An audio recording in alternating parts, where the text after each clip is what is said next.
What should be by now familiar housekeeping reminders. If you are a guest of the meeting, please email rsvp@georgiacourts.gov so we have a record of your attendance for the minutes. The meeting is being recorded, both audio and visual, and live streamed, and is open to the press and the public. During voting items, I will call for opposition only. And 5 years into routinely using Zoom and Teams and things like that, I shouldn't have to say this, and yet I still do, and I get it wrong. Mute your device when not speaking. We have a couple of members unable to attend. Judge Hightower, the President of Council of Superior Court Judges, his designee is Judge Jay Stewart, and then Chief Judge Jason Deal from the Ninth Judicial Administrative District, and his designee is Chief Judge Brenda Weaver. So Judge Stewart and Judge Weaver, welcome. And with that, we have three new members who I need to swear in. That would be Judge Paige Reese Whitaker, the President-elect of the Council of Superior Court Judges, Judge Jeff Kite, the interim administrative judge from the First District, and Judge Sean Rhodes, the President-elect of the Council of Magistrate Court Judges. So welcome to each of you. We're delighted that you're joining us. And if you would repeat after me this oath. I do swear or affirm I do swear or affirm that I will faithfully and impartially that I will faithfully and impartially discharge and perform discharge and perform all the duties incumbent on me all the duties incumbent upon me as a member of the Judicial Council of Georgia, as a member of the Judicial Council of Georgia, according to the best of my ability and understanding, according to the best of my ability and understanding, that as a member of the Judicial Council, that as a member of the Judicial Council, I will endeavor to improve the administration of justice I will endeavor to improve the administration of justice in this state in this state for the benefit of the public, for the benefit of the public, as well as the bench and the bar.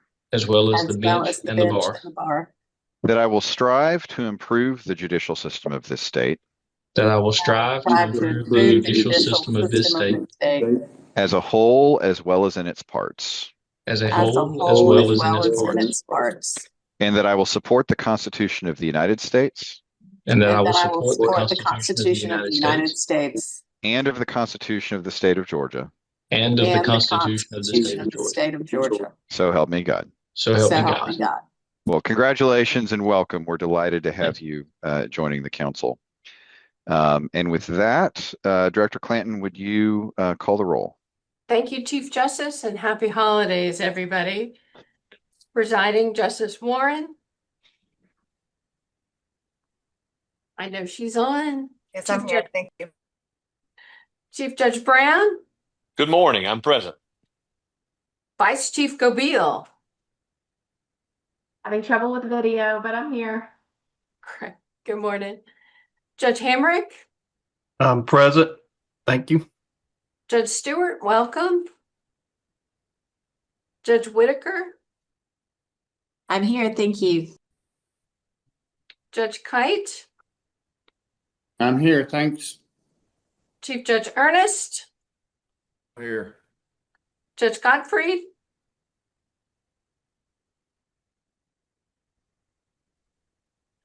Chief Judge Morris. Good morning. Present. Chief Judge Glanville.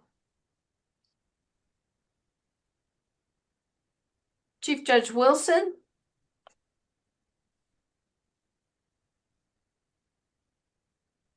Chief Judge Niedrich. Present. Chief Judge Hughes. Here. Chief Judge Brenda Weaver. Present. Good to see you, Judge. Chief Judge Jolly. Here, present. Thank you. Chief Judge Sapp. I'm here. Judge Edline. Here, also trying to fix my video issues. Chief Judge Harrison. Present. Judge Poston.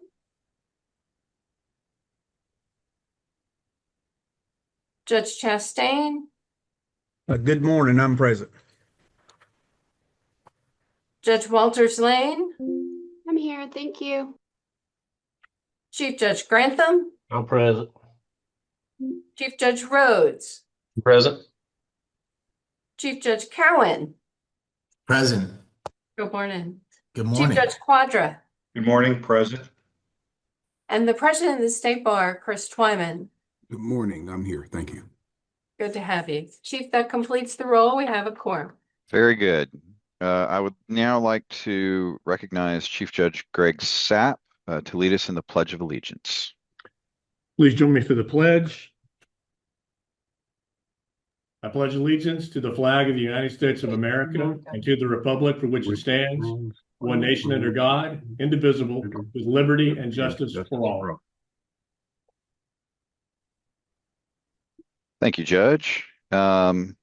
I will now turn to the approval of the minutes, which have been circulated as part of your packet.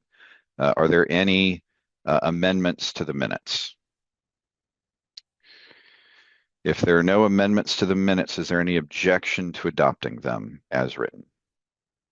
Seeing none, the minutes are approved. I would now like to call on our friend David Amati, the Executive Director of the State Ethics Commission.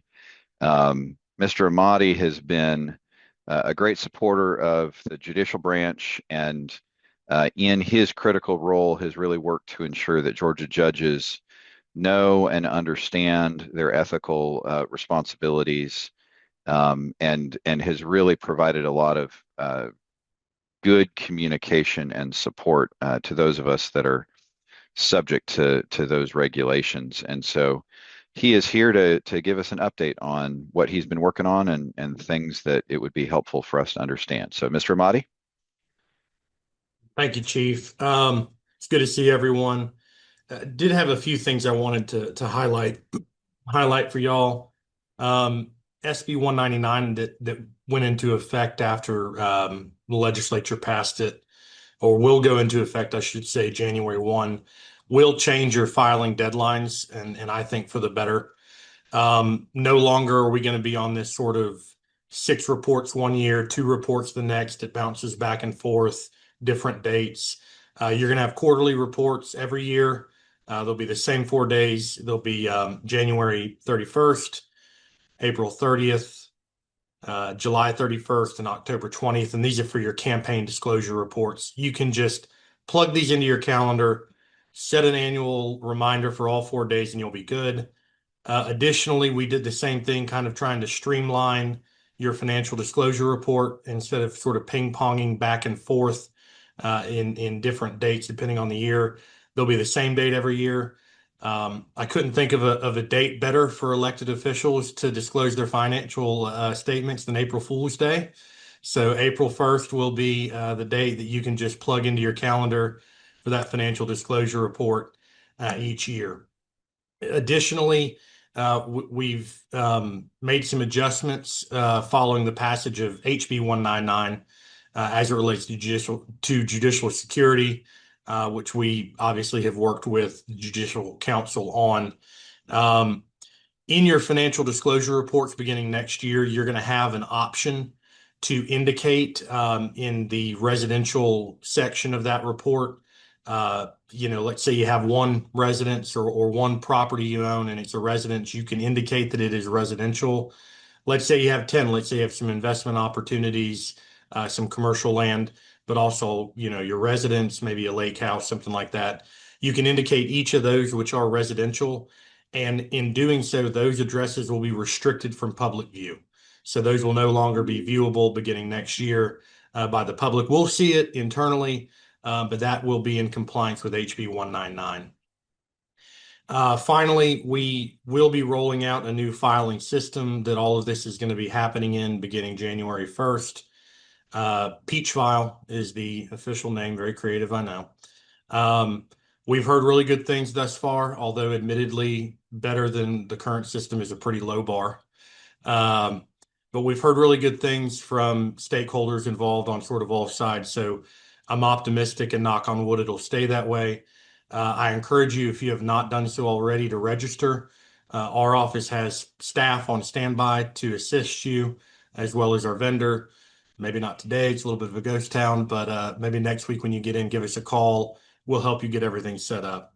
But like the Chief Justice said, my goal for 7 years has been to act as an ally to the Judicial Council, and anything we can do to help, we definitely want to do that. Well, Mr. Amati, really appreciate the partner that you have been for this group. I know all the judges want to do, want to fulfill all of their ethical obligations, and the best way we can do that is the kind of education and communication that you and your office have provided. And so we really appreciate your partnership in that. Thank you. All right. Any questions for Mr. Amati? All right. Well, I know he and his team are available. If you have questions going forward, please don't hesitate to reach out to them. And we will move on to our next agenda item, which is Judicial Council Committee reports, and we'll begin with the Legislation Committee and Presiding Justice Sarah Hawkins-Warren. Thank you, Chief, and good morning, everyone. It's great to see you, even if you're in a very small box on the screen. I'm going to be talking about some materials that are in the written report in your materials, if you want to follow along. But our committee met on November 18th to continue preparing for the 2026 session of the General Assembly. We've talked before, but the Council is continuing its support for existing judicial branch initiatives. And you likely recall that, generally speaking, the committee makes recommendations in concept and not on exact language, as the nature of the legislative process is fluid. With that said, we do make one new recommendation today that we'll be moving. These are amendments to the judicial security bills that have passed in the prior two sessions. They're related to SB 508 and HB 199. And you can see the red lines in your reports, but these are the cleanups to those bills. And the proposed amendments in the draft address some technical challenges and changes, as well as concerns raised by the title insurance industry, with whom we worked closely to try to balance all of the needs of the stakeholders at issue here. So some of those proposed amendments include revised definitions to PII. We removed the blanket term property tax records and added the parcel number of a protected person's home address. This means that property tax documents are still covered by the statute, but the entire property tax document will not be restricted. We've also, in these amendments, clarified the definition of protected person to make clear that the statute applies to a person's spouse. We provided clarifying definitions for the term restrict from public disclosure. And we provided mechanisms for the release of PII to a protected person to a third party, or in the event of a protected person's death. So that is the specific language that we're going to be moving. We're going to recommend that the Judicial Council support legislation to provide for amendments related to OCGA 15.5, 110, and 112, consistent with the materials that you have. Thank you, Presiding Justice. Are there any questions? Any questions? Seeing none, this is an action item, and given that it comes from a committee, there does not need to be a second. Is there any discussion on the item? Any objection to adopting as a priority of the Judicial Council support and working this cleanup bill for judicial security? Seeing no objection, that stands approved. And does that complete your report? Just one more reminder, Chief, just as you started with some of these regular reminders, we'll say from our legislative committee that we continue to ask everybody to share information as we're heading into the legislative session. Even if you think it only affects your class of court, sometimes there are ripple effects and we need to be aware. So if you have questions or pieces of information that you'd like to share, please reach out to me or to Tracy Mason with questions or feedback or information. And we thank you very much for your help and partnership. Thanks so much. Next, we'll hear from the Judicial Security Committee, and I understand that Presiding Judge Brian Rickman will be presenting that report. Thank you, Chief. Good morning, everybody. Justice LaGrua had a conflict and could not be here, so I will present on behalf of the Security Committee very quickly. First, we are going to roll out a new information sheet / flyer / form that is soon coming to all classes of courts for your use. This was prepared by the Georgia Bureau of Investigation in conjunction with Stan Cooper, our Director of Judicial Security. And this is going to come to the classes of courts in your leadership directly. so you don't have to worry about trying to screen capture it right now. It is coming to you, but essentially, this will be a good tool, we hope, for courts and court staff. I would say, in large part, court staff and understanding what's a true threat, what's not a threat, but also just some of the statutes that can apply when we have the situations of threatening conduct, harassment, which all Georgia judges of all classes of courts have seen, for lack of a better term, significantly increase over the last few years. And so this will be coming to you. We hope we can use it. Hope it's good for your staff. And we'll also have different resources. And again, want to thank GSAC over at GBI, which is the Information Sharing and Analysis Center. Their involvement should also be symbolic of the fact that everybody needs to remember that we are no longer in a world where we simply look at conduct and say, does this violate a criminal statute or not? We have to be more proactive and analyze, stay on top of, monitor some of these threats for when they escalate. There are interventions law enforcement can take that don't always rise to the level of arrest, that fall within the bounds of the law, that can sometimes be a deterrent to future violence. So really want to thank them. Thanks, Stan. And again, to all classes of courts, these will be coming to you for your use in training and everything else. Second, want to pass on to everybody that Justice LaGrua, myself, and Stan Cooper had a great meeting with the Georgia Sheriff's Association, with Terry Norris, all of his executive staff, to make sure that we keep lines of communication open. The Sheriff's Association could not be more gracious. They've invited us to come to some of their conferences. The security for Georgia judges is going to have to involve all of us working together, both at the statewide level, which will be us and the Sheriff's Association in training, but also clearly the paradigm shift that we are dealing with here with home security by necessity is going to have to involve local law enforcement and in particular our sheriffs. So that went fantastic. Keep you posted on that. And then finally, want to thank everybody for continuing to send in reports via the form that has been made available through our court administrators and the Judicial Council. We are beginning to see the framework for a robust reporting system that will capture the data on threats to Georgia judges, and that is crucial.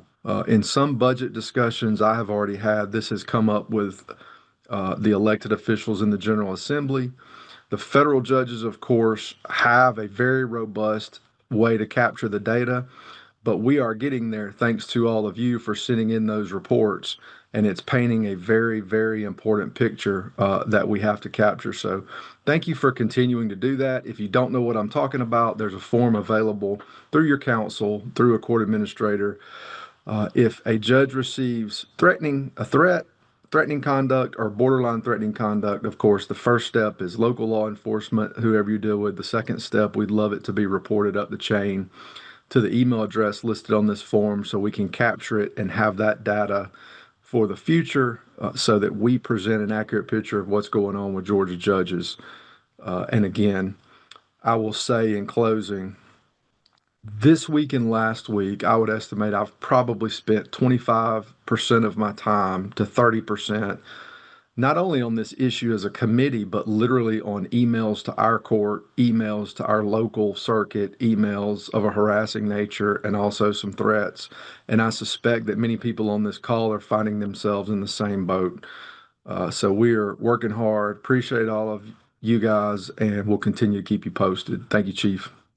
Well, Judge Rickman, I just want to express how grateful we all are to you, to Justice LaGrua, to Stan Cooper, and to the other members of your committee for the great work y'all have been doing over the last several years to really try and reimagine judicial security given the evolving threat environment that we're in. And I have to say I really and think this sort of one-page bench card, if you will, is an important tool. It is not uncommon for judges or judicial staff to hear something where they're not sure whether it's a threat. And we want you to know what counts as a threat sort of under the law and what doesn't. But B, we also encourage over-reporting. If you are unsure whether something is a threat, we don't want you to be the gatekeeper on that decision. And so if there's any question in your mind about whether something has come in that's threatening, report that to the proper authorities and let them make that determination, because it may also just be a little piece of a larger pie that law enforcement's aware of, but you're not. And so for the good of everybody, we encourage you to take, utilize these reporting structures that they've created. And I also just want to speak briefly to the importance of having better state level data around threats. We have never had meaningful statewide data about threats. The best we have been able to do is analogize to the federal data that exists and then bolster that with the occasional anecdote from a Georgia judge. And of course, the plural of anecdote is not data.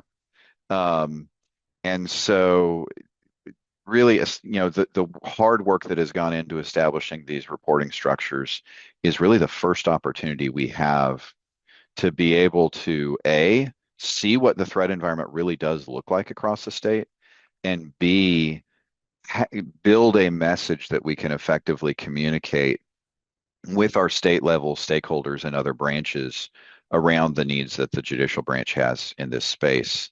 And frankly, as we work on our needs, it's also helpful for those other branches, because threats to public officials is not limited to the judiciary. And so I just really appreciate the work that y'all have been doing. So thank you. Are there any questions for Judge Rickman? All right. Well, seeing on. Thank you very much. We will move on to the Technology Committee, and either Justice Land or Judge Kelly. I'm here. Let Judge Land do it if he wants to. I don't hear Judge Land. I'm going to defer to you, Judge. Okay. The committee met and recently, and we of course received our normal reports from CMS, which one, of course, the council will receive later. We got a report from AOC updates, data collection committee. The main work that I want to bring forward to the Judicial Council this morning is, of course, we're forming a subcommittee to follow up on the good work of the AI committee. That presented its report at our August meeting. I've reached out to a good number of folks, and we're putting together an agenda and for that next year. If you are interested in serving, I want that committee to be. I think it's a very important committee that needs to continue on. If you're interested in serving on a judicial AI subcommittee, then please send me or Christy King, who assists us in judicial technology, an email that you're interested. A lot of folks that served on the previous one, I'm expecting to serve on this one. We would expect this committee to meet about 6 times next year. Georgia Tech has agreed to assist us in that. Some of the goals of that committee, so that you might, if you're thinking you may be interested or not interested, I'd like to see us have a web page dedicated to AI issues on our AOC website, Georgia Courts Portal. I think that'd be important, so all courts could go to that and look. And we'd like to see some training events on AI for the judiciary next year. Of course, there were several recommendations. I won't go into all those from our report from the AI committee, but follow up on those recommendations. And of course, I think the AI committee will also be able to assist in this. We talked about data for threats. Data is the new buzzword. And of course, that's what AI is all about, is data and having good data. And that's so important. And I think Georgia's making some huge strides in that. And so if you're interested in that, please reach out to me. I want interested parties serving on that committee to move it forward here in Georgia so we can continue to be a leader in this space. That's my report, Chief Justice. Well, thank you, Judge Kelly, and I really appreciate the work you and Justice Land and your committee members are doing on these important issues. And I know there will be a lot of work to do in the days ahead. And so if you are on this call and you are interested and think you may have some some good things to contribute to our efforts in this space, I really would encourage you to reach out to Judge Kelly about potential service on that subcommittee. And I also appreciate Georgia Tech being willing to be a good partner here. We can use all the expertise we get, and the things that make somebody a good judge don't necessarily make them a genius about technology. So good to have support from people who are. Any questions for Judge Kelly? Seeing none, we'll move on to the next committee, the ARPA Funding Committee, and Judge Amanda Mercier. Good morning, Chief. Thank you. The ARPA committee is currently winding down the current period, which expires on December the 31st, and preparing for the actual final year of the program. As of last Friday, December the 5th, over $59 million has been reimbursed for calendar year 2023 to 2025. The committee accepted applications from August the 30th to September the 20th, which included applications to amend current calendar year 2023 to 2025 awards in accordance with the committee's award amendments policy, but not to include additional funding. And they also did applications for new awards for calendar year 2026 for the performance period of January 1 through September 30th, 2026. Applications for calendar year 26 awards were received from 23 circuits. The committee met on November 7th and approved and funded all applications for a total of $3,657,000 roughly. As of this award cycle, all ARPA funds allocated to the Judicial Council for this program have either been awarded, expended, or obligated. You may recall that at the August meeting, we reported pending approval from OPB and the committee to include the cost of pre-trial psychological assessments when required by law or court order and performed by a contractor as an ARPA-eligible expenditure for calendar year 26.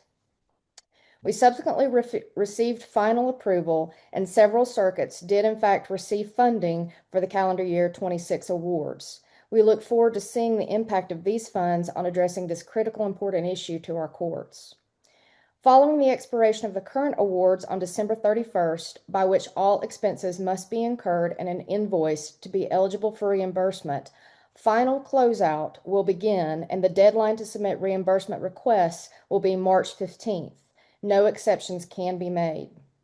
Unspent funds will be returned to the committee, and we will assess the possibility of a final limited round of funding for calendar year 26 existing grantees in the spring of 2026.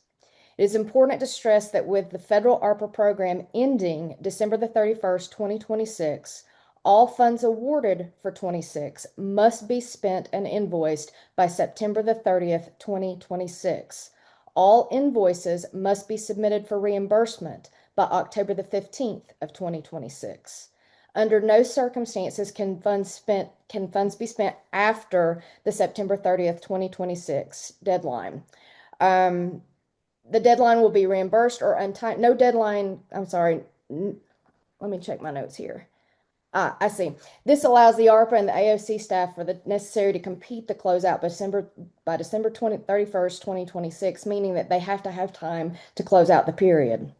In closing, we want to remind the circuits to please monitor their circuit dashboard and always reach out to ARPA staff with questions or concerns. We are working diligently to process all invoices and reimbursement requests and appreciate the partnership of the circuits. Thank you to all the committee participation and the circuits for your continued work on the ARPA Grants program, which will sunset next year. Thank you. Well, thank you, Judge Mercier, and I want to say a personal word of thanks to Judge Mercier from taking the responsibility for chairing this important committee after Chief Justice Boggs stepped away from it. That has been a thankless task, but I do want to say thank you for doing that thankless task, and it has been really critically important for the many critical resources that it has brought for our courts. So if y'all have any questions for Judge Mercier, you know how to find her. With that, we will move to our next item, which is the Georgia Case Management System Committee. And I believe I'm supposed to call on Judge Rob Leonard for that. Hey, good morning, Chief. Thank you. Keeping with the theme of data that you and Judge Kelly started us off with, I don't think any project in the state right now has the potential to be more generationally transformative in that area than this one. It's an exciting time of year for this. We're cruising into the deadline for them to deliver the minimum viable product, and that is on schedule. And I think we should note that we're going to be rolling out in 28 courts in the relatively near future, and we're real optimistic about the way things are looking. And I think we've got a little time blocked off, and I would like for Ben, Luke, and BP to just give you all a high level, overview of where we're at. I think you'll find it to be very informative. BP and Ben. Yeah, thanks, Judge Leonard. I do want to highlight that we have accomplished something incredible in a very short amount of time. We started work, including discovery, on this project the first working day of 2025, and made the commitment to deliver a minimum viable product by the end of this calendar year. We are very much on track to do that. We're targeting December 29th, just so we're not working on deployment December 31st. But I'm a big fan of the proof is in the pudding, so I don't want you to have to take our word for it that this thing is coming to life and is tangible and something real. So without further ado, I'll turn it over to BP to show you some proof of life. Awesome. Thank you, Ben. Thank you, Judge Leonard. It was great to see a lot of friendly faces. On behalf of Slalom and Amazon Web Services, we've been honored to partner with the judiciary on this really critical initiative all across the state. I think before I jump in, I will lead with the idea that this has really been a strong collaboration between the judiciary and ourselves, our courts that are looking at this, as well as all of our judicial partners across the state, the bar as well. This project doesn't get to where it is today, which we were about to show you in a few minutes, without a lot of effort all across the state investing in it. This hasn't been done in a vacuum, but really alongside you all. And a big kudos to the AOC staff who has put in countless hours on your behalf day to day to really make sure that we're building something that meets the needs of the judiciary, not just today, but I think as Judge Kelly and others have talked about, the needs going forward in a variety of ways. So we're looking forward to giving you all a little snapshot of what we've been doing. So as we go, for those maybe who are new to the project, really as we're building this statewide system, we're really anchored around a lot of the ideas that the judiciary has sort of anchored around from the jump, and that we really bring up on a day-to-day basis with our partners all across the state. We've talked, as we look through those linchpin items, really, we've talked about, Judge Kelly even mentioned, Alexis on that previous slide, the data-driven decision-making. How do we make sure the judiciary is getting the information it needs to really make those public safety outcomes in a snapshot? So that's really anchored one. And that part of that is sort of the corollary is really strong reporting and analytics. How do we make sure all across this state, our judiciary has the information it needs so that it can make those real-time decisions? Also, not to be sort of understated is we know the judiciary, not just here in Georgia, but across the country, is facing more attacks from bad actors, phishing attacks, other cybersecurity activity. And so what we're really building from the ground up is really a secure system so that the citizens of this state know that this system is protecting their interests, protecting really important information and sensitive information.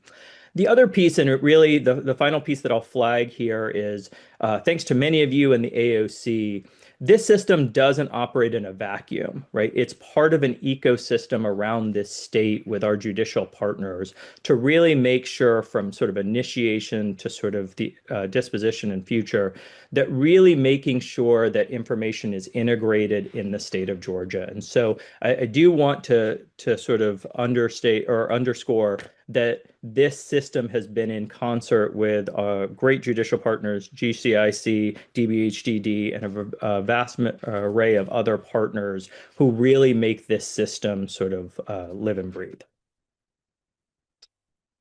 So with that, where are we? So for those, again, who are new to the project, as we started this year in 2025, we were doing very much that robust collaboration and partnerships with you all, your peers all across the state, clerk's office, court administrators, the bar, to really make sure that we are building on the incredible structure that you all, the AOC, had built in terms of requirements from the original RFP.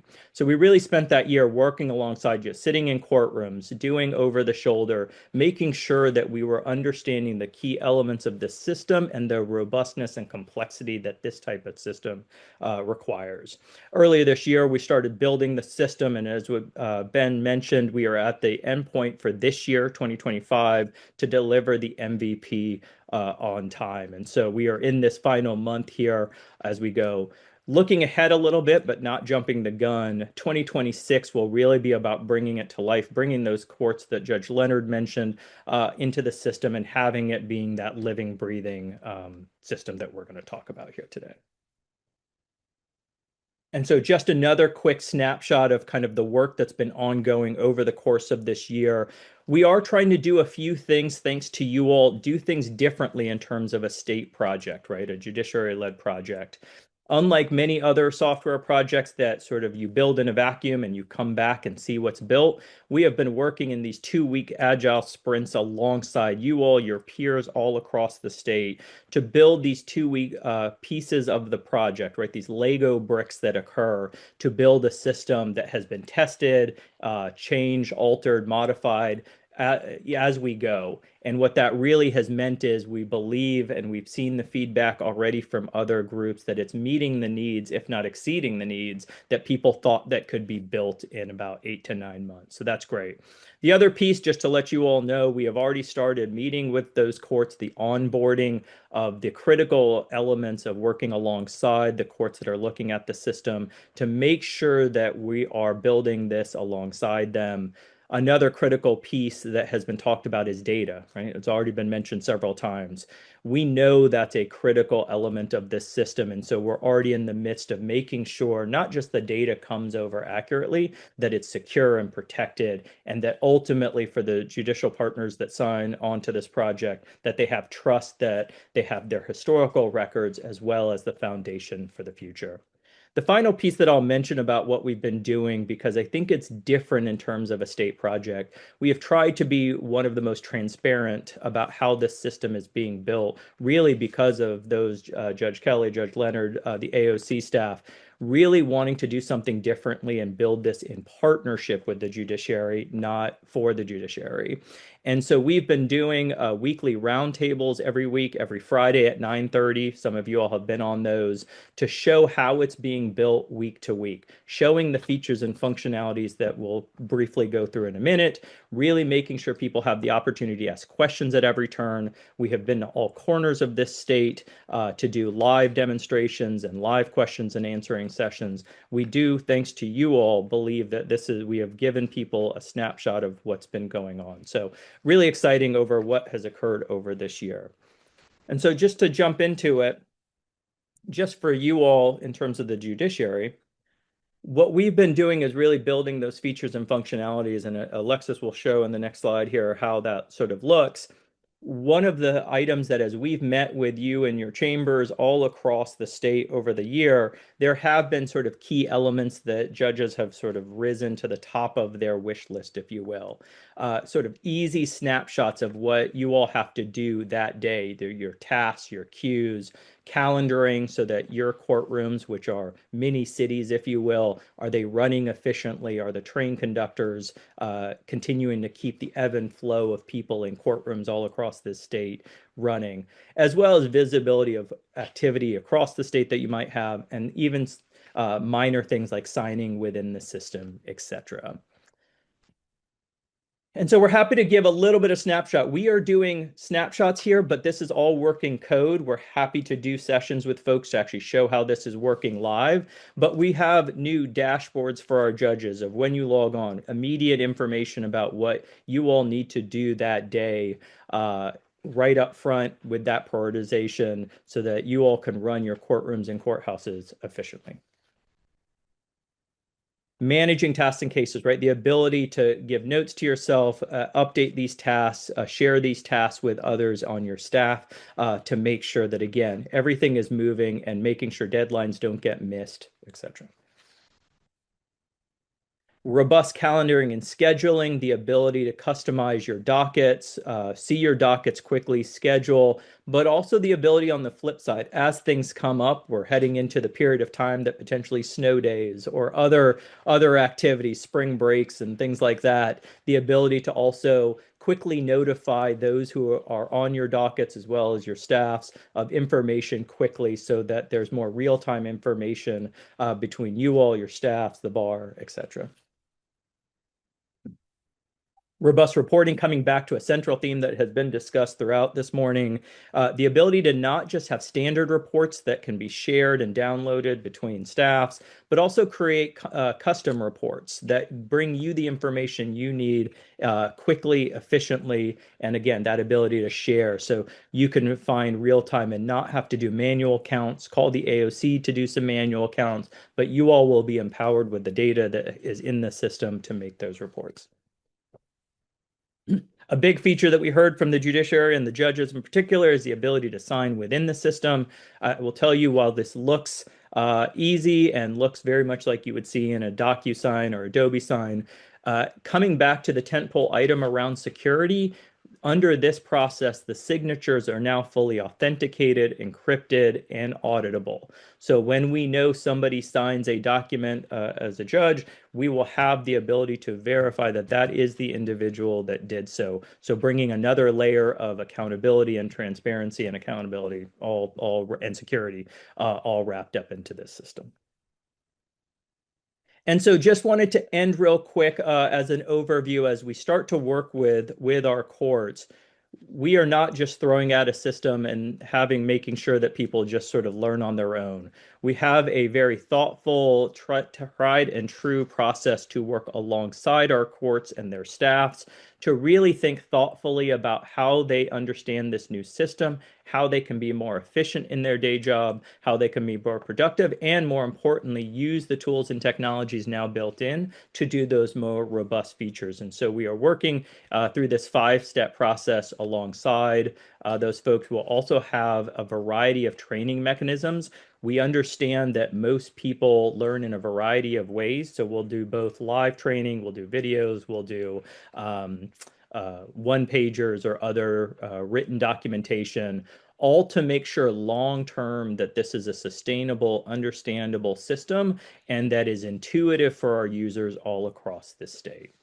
I will end only again kind of on a theme that I started with at the start, which is that this slide, and Alexis on our next one here, this project is not being done by AWS and Slalom alongside AOC in a vacuum. We are on site. We are working with members of your staffs, your judiciary, in partnership to build this. And so we did want to end. This project has been really alongside your teams, and around the state, we have a big thank you for every single person who has given countless hours and days to this project to make sure it's successful. And hopefully you see all the smiles on this side. We think it has gone well, and that is really a testament to the judicial staff all across Georgia. And so with that, Chief Justice, I believe, and Judge Leonard, that is the quick overview of where we are. But as always, we are happy to answer questions. Thank you, BP. Let me reiterate what you said. I want to just thank this project team and everybody that's working on it between the AOC, AWS, and Slalom.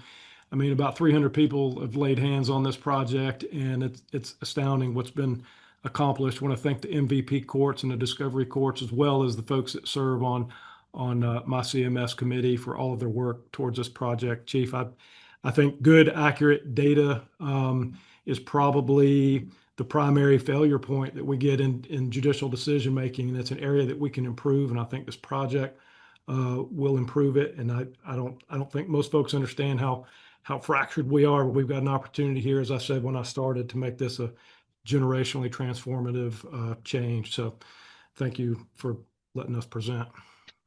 Well, thank you, Judge Leonard, and thank you to the whole team. This since Chief Justice Boggs really rolled this out last year, this has been a critical effort, really for public safety, among other things. Because when you're a judge who's making bond decisions and you don't know whether the defendant standing before you was just arrested in another county, a couple days earlier, you can't make good decisions without good data. And this is a critically important project to help close some of those loops and really address some critical deficiencies within our system. So thank you all for the very good and long work that you have been doing. So we look forward to seeing as it moves forward. Any questions for the team, feel free to reach out to Judge Leonard or Ben Luke, and I'm sure they'd be happy to put you in touch with whoever it is that may have the answer. Staying with the theme of data and Judge Leonard, the next up is the Judicial Workload Assessment Committee. I don't know if you have anything to speak to on that point. I do, and one action item too on that. So real quickly, sticking with data, the Judicial Workload Assessment Committee has met. Case count collection period opens on January the 2nd and closes on March the 16th. So everybody be getting your case counts together. The committee did recommend a few definition changes in the statistical guide for reporting, and that is laid out in the written materials. Those were approved unanimously by the committee and will come to you as a motion from the committee that I do not believe requires a second, just the high level version of that. There were three proposed changes. We went on and moved forward on two of them, the juvenile court and the superior court. The biggest one probably being a change, and I'll mention it on here too, to the extent that we got chief judges and clerks on that may need to know this. There is, anytime we adopt a change or anytime the Judicial Council adopts a change, there's a 1-year lead in for clerks to try to get up to speed and make changes in their CMS to help with the case count. But one thing that I found to be problematic was that there was no reference to really how to treat a dead docket in the disposing of cases. And so I'll just give you an example. Last month, I completed a case from 1987. I don't remember what I was doing in 1987. My predecessor had issued a bench warrant, and that case had been on the dead docket ever since and was an open case. Now, that gives a very skewed view of what our open workload is. And so I recommended to the committee that we change the disposed cases and non-trial disposition to just put dead dockets in there. When a case gets revived off the dead docket, it doesn't get a new count. It just simply goes back into the open column until you then dispose of it again. But it'll get those cases disposed, and I think give a more accurate and transparent look of what our open caseloads look like. If anybody's got any questions, I'm happy to answer those, but that is an action item, Chief. Are there any questions for Judge Leonard about that?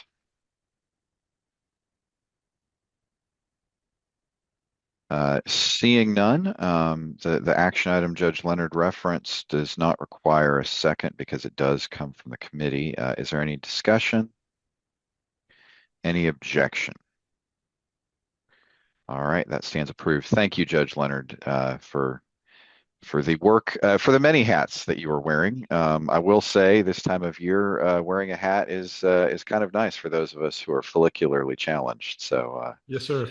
Well done. All right. Next up is the Budget Committee. Justice Bethel. Thank you, Chief. I don't have anything to add to the written report we submitted, which begins around page 36 of the materials. Certainly would welcome any questions that folks have, but that's all I have. Any questions for Justice Bethel?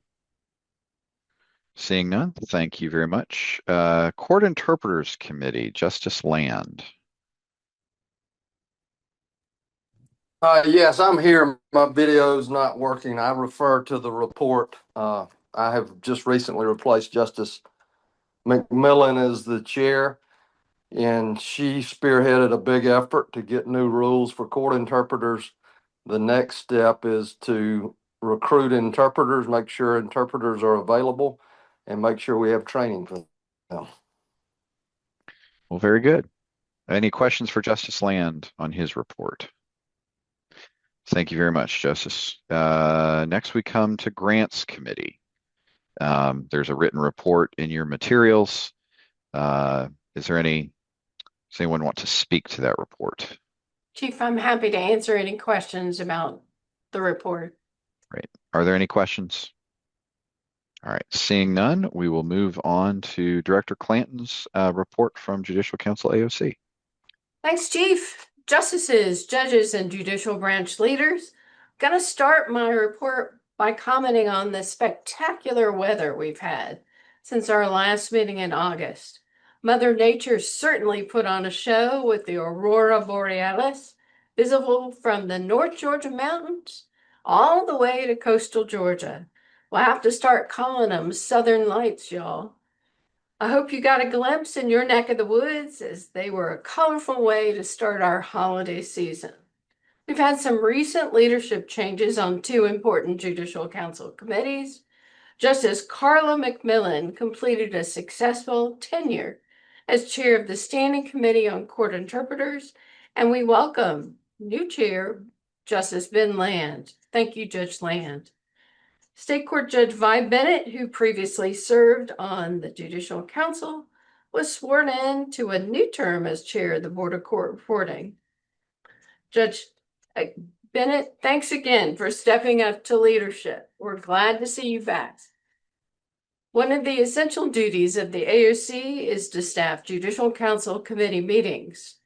Our AOC ARPA team continues to work hard following the November 7th awards meeting, as it processes reimbursements for the courts, makes budget revisions, and prepares for the closeout of the 2025 awards, while simultaneously shifting to the new 2026 awards. The AOC continues to host meetings of the Criminal Case Data Exchange Board, which plans to launch the system's dashboard in January. Chair Pete Skandalakis does a marvelous job as chair of this board, along with his other state authorized duties. The AOC serves as primary staff to the Council of Municipal Court Judges and the Magistrate Courts Training Council, and we are happy to manage the many details involved in the recent activities of these groups. At the request of the Supreme Court's Committee on Justice for Children, the AOC hosted a two-day root cause analysis to address delays to reunification in foster care cases.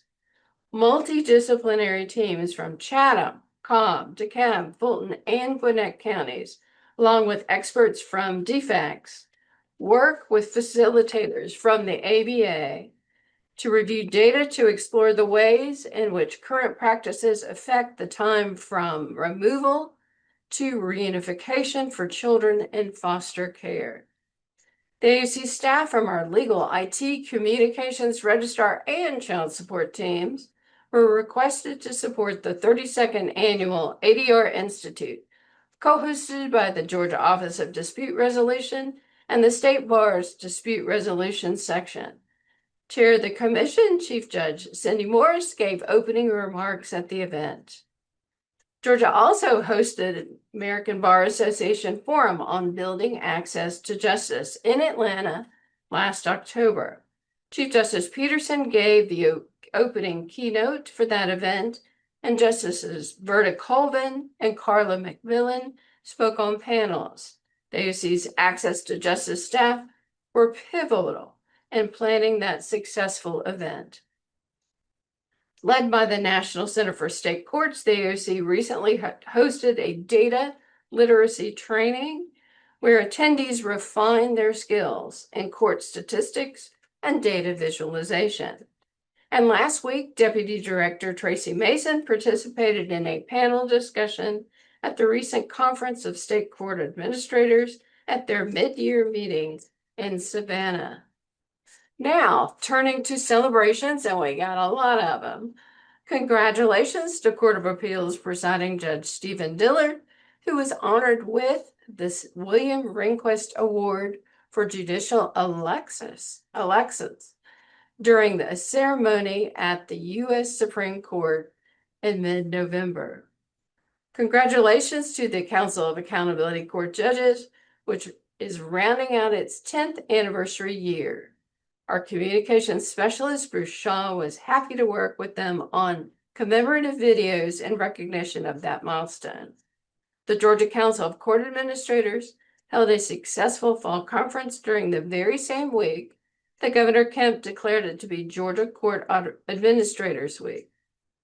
AUC staff members attended the GCA conference, and Executive Liaison LaShawn Murphy led a service project in support of the United Way at the Coastal Empire, which yielded 400 hurricane care bags assembled in just 6 minutes. Throughout October, we recognized National Substance Misuse Prevention Month by sharing success stories from model drug courts across the state. Thank you to the many judges who participated in that inspirational series. By way of just one example, here's a photo of Judge Mark Hendricks and his team at the Atlantic Judicial Drug Court. In October, we recognized Hispanic Heritage Month with this collage honoring our Georgia judges of Hispanic descent. And in November, we recognized National Veterans and Military Families Month by featuring inspiring stories from Georgia's model veterans treatment courts. Thank you to all the judges who participated in that effort. Pictured here are team members from the Coweta County Veterans Treatment Court with a veteran they served. Our Office of Court Professionals has been recruiting students for a career in the Georgia Judicial Branch. AOC staff members Malcolm Sinkfield and Tiffany Bacon recently presented to the Fulton County Schools, College, and Career Academy and staffed an information table at Kennesaw State University about becoming a court interpreter. As we close out this year, it's time to put the finishing touches on our annual report.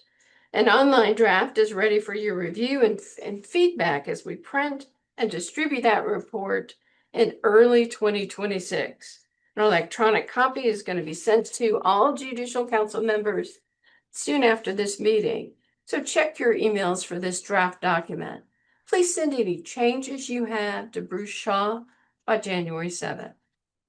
We've added to our series, Meet the Members of the Judicial Council, and we have great new videos featuring Judge Dusty Hightower and Chief Judge Jason Deal, available on the Judicial Council's YouTube channel. It's always wonderful to hear from the people we serve. Court of Appeals Vice Chief Judge Go Beals spoke to our all-staff meeting in September. Clayton County State Court Judge Margaret Spencer joined us in November. And just yesterday, Municipal Court of Atlanta Chief Judge Christopher Ward spoke at our all-staff meeting for AOC and clients. Of course, my report would not be complete without our judicial branch babies. And today, Chief Judge Chris Hughes' twin grandsons are the stars. So cute, Judge Hughes. The AUC is a service agency for Georgia's judges and a statewide resource. We exist to serve you, the members of the Judicial Council, and our many, many partners. As always, please call on me to help you and support your work each day. I wish you all a very happy holiday. Well, thank you so much, Director Clanton. And as always, we are all incredibly appreciative of the great work that you and your team do to support Georgia's judiciary. So thank you very much. We now move into reports from courts, councils, and the state bar. And on behalf of the Supreme Court, I will rest on our written report. Chief Judge Brown from the Court of Appeals. We will also rest on our report, Chief Justice. Very good. Judge Bill Hamrick, Statewide Business Court. We will rest on our written report. Thank you. Council Superior Court judges, Judge Paige Reese Whitaker. We too will stand on our written report. Thank you. Can one stand on a written report when we are seated? I mean, I think you can. Okay, fair enough. Council State Court judges, Chief Judge Greg Sapp. Chief, our report's included, and we will sit on that as well. But since it was conspicuously omitted from the director's report, I'd like to direct everyone's attention to the portion of our report that indicates the Bob Bray Award was given out at our most recent conference. That award honors the judge, court administrator, or public official who's assisted with the work of the state courts and the council by improving the quality of justice they deliver to citizens in the communities they serve. The award winner this year was Cynthia Clanton. Well deserved, so everyone should know that. We all know and love Cynthia, but we were pleased to have the opportunity to get her down and to publicly acknowledge her, even though she shuns public acknowledgement at every possible turn. And that award might be someplace in the background of her screen view there. I'm not completely sure. There it is.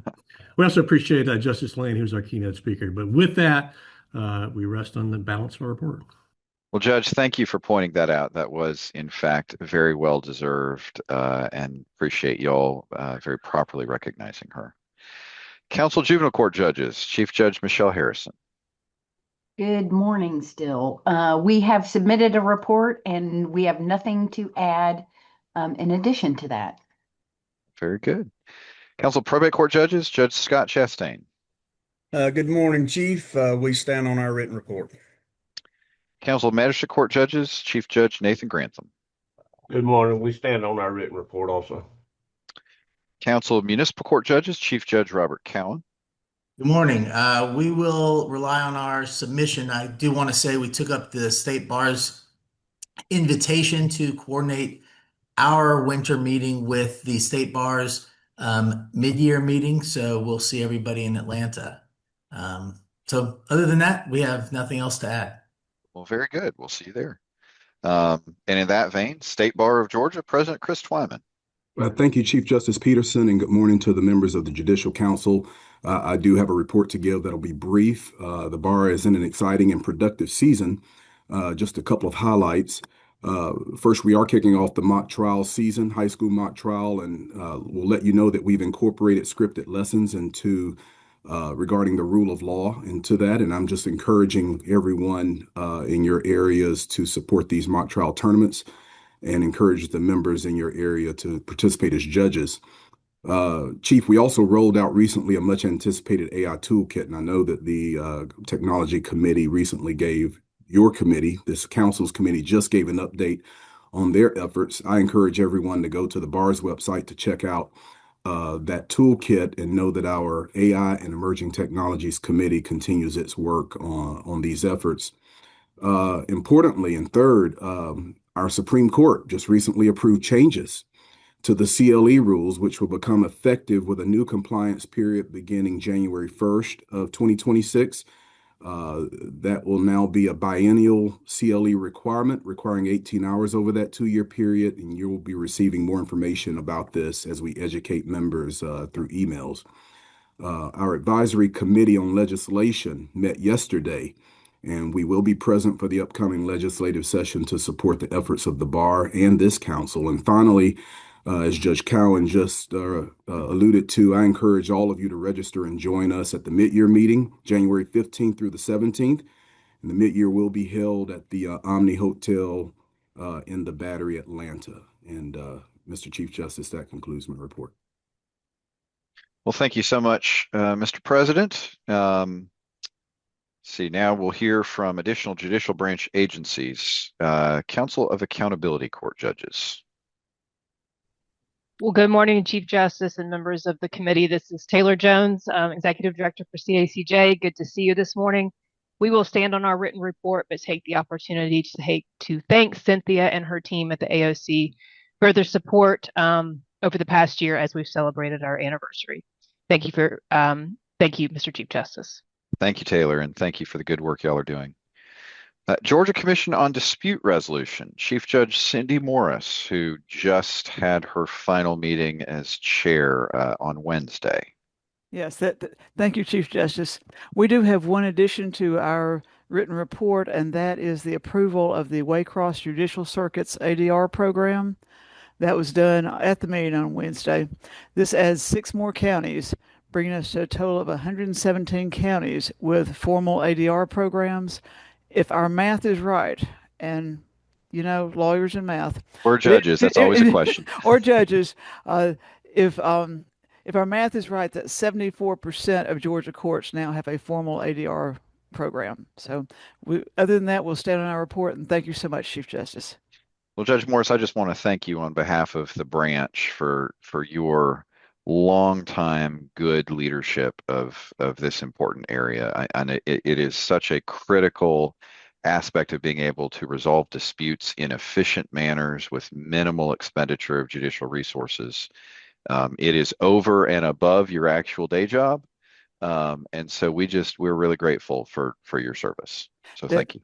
Thank you, sir. It has been an absolute joy. Thank you. Well, thank you. Chief Justice's Commission on Professionalism, Executive Director Carlise Greer. Good morning. I will rest on our written report. Thank you. Very good. Thank you, Carlise. Georgia Council of Court Administrators, Lindsay Mobley. Good morning. I'm Lindsay Mobley. I have recently been sworn in as the president of the Georgia Council of Court Administrators. We have submitted our report. I would like to make one addition if I could. Just wanted to let you all know that the Georgia Council of Court Administrators is leading the nation with 8 core champions and 47 in training. Core Champions is a National Association of Court Administrators training program that is intended to hone the skills of court administrators with very, very specific court training, and we are proud to be leading the nation in that. Other than that, we will stand on our report as it is written. Well, thank you so much. And it is never a surprise to learn that Georgia is leading the nation, but it's always exciting. So congratulations. ICJE, Lynn Nelson. Good morning. I would like to make one amendment to our report just to wish everybody happy holidays and New Year from the great town of Athens, where we are still celebrating our championship. And with that, we stand on our report. Well, go Dogs. There you go. Judicial Qualifications Commission, Courtney Veal. Good morning, Chief and members of the committee, and I apologize in advance for my voice, but 'tis the season for the respiratory virus. So we don't have anything new to report in this setting today, but appreciate everybody's work and wanted to wish everybody happy holidays. Thank you. Thanks so much. And I hope you get better very soon. Thank you. Georgia Association of Juvenile Court Clerks.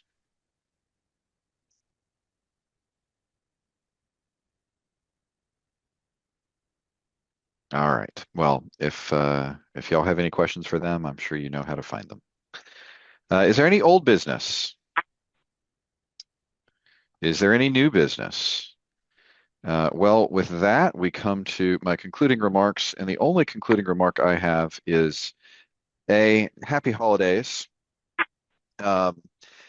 And B, it is going to be cold this weekend, so make sure you have a hat and a coat and a scarf and gloves and heated seats and all the other things. Our next meeting of the general session is Friday, February 13th at 10 a.m. by Zoom only.